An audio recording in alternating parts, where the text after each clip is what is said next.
যদি বাংলাদেশ স্বৈরতন্ত্রের পক্ষে যায় আমাদেরকে আরেকটি বিপ্লবের প্রস্তুতি রাখতে হবে ইনশাআল্লাহ। রংপুরে নতুন একটি বিজয়ের সূচনা হয়েছে, সেটা কি আপনারা টের পেয়েছেন? সেটা হলো আওয়ামী লীগের যে দোসর ছিল জাতীয় পার্টি, সেটা রংপুর থেকে ওয়াশ আউট হয়ে গিয়েছে এবং তারা বিরোধী দল হিসাবে সংসদে অ্যাক্ট করলো। তারা ছিল গৃহপালিত বিরোধী দল। রংপুরবাসী তাদেরকে লাল কার্ড দেখিয়েছে। জাতীয় পার্টি বহুত কথা বলতো, বাংলাদেশের কোথাও জায়গা না পাইলে নাকি তাদের রংপুরে জায়গা হবে।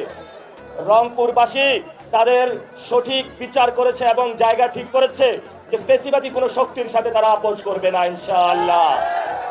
প্রিয় রংপুরবাসী, আমরা বাংলাদেশের খুব সংকটের মুহূর্তে যাচ্ছি। আগামীকাল সংসদ অধিবেশন শুরু হচ্ছে।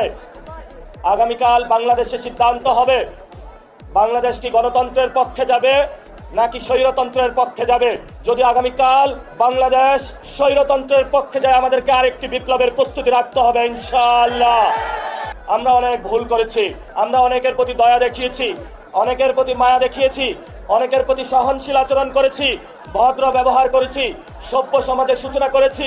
কিন্তু আমাদের যে দুর্বলতাকে আপনারা নিয়ে বাংলাদেশ আওয়ামী লীগের পুনর্বাসন, চুপ্পুর যে ভাষণ সংসদে বাজানোর প্রচেষ্টা করছেন, আওয়ামী লীগের অফিস খোলার চেষ্টা করছেন, এই সকল পায়তারা যদি চালনা আপনারা রাখেন তাহলে আপনাদের বিরুদ্ধে আমাদের যুদ্ধ অবতীর্ণ হতে হবে ইনশাআল্লাহ।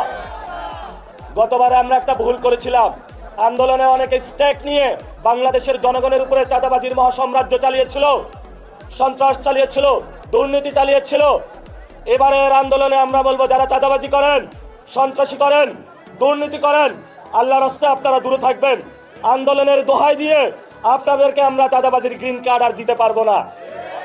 নতুন ভাবে শুরু হয়েছে, অনেকগুলা মন্ত্রী হয়েছে, চাঁদাবাজির নতুন সংজ্ঞায়ন করেছে সমঝোতা। তারা আওয়ামী লীগের সাথে সমঝোতা করে, চাঁদাবাজির সাথেও সমঝোতা করে, সন্ত্রাসের সাথেও সমঝোতা করে, দুর্নীতির সাথেও সমঝোতা করে, ভারতের সাথেও সমঝোতা করে, আওয়ামী লীগের সাথেও সমঝোতা করে। এই নব্য সমঝোতাকারীদের আমাদের বয়কট করতে হবে ইনশাআল্লাহ। আমাদেরকে কথা বললে কথা বলেই নাকি তাদের চুলকানি শুরু হয়ে যায়। নাসিরউদ্দিন পাটোয়ারি এমনি ভালো, শুধু বিএনপি সম্পর্কে না বললেই তার হইল। আরে ভাই, আমি বিএনপি নিয়ে বলতে চাই না, আমি চাঁদাবাজদের নিয়ে বলতে চাই, সন্ত্রাস নিয়ে বলতে চাই, দুর্নীতি নিয়ে বলতে চাই। যদি তোমার দলে এগুলো থাকে দ্রুত তাদেরকে বের করেন, না হলে আজকে যেমন মানুষ বলছে আব্বাস চাঁদাবাজ, কালকে বলবে বিএনপি চাঁদাবাজ।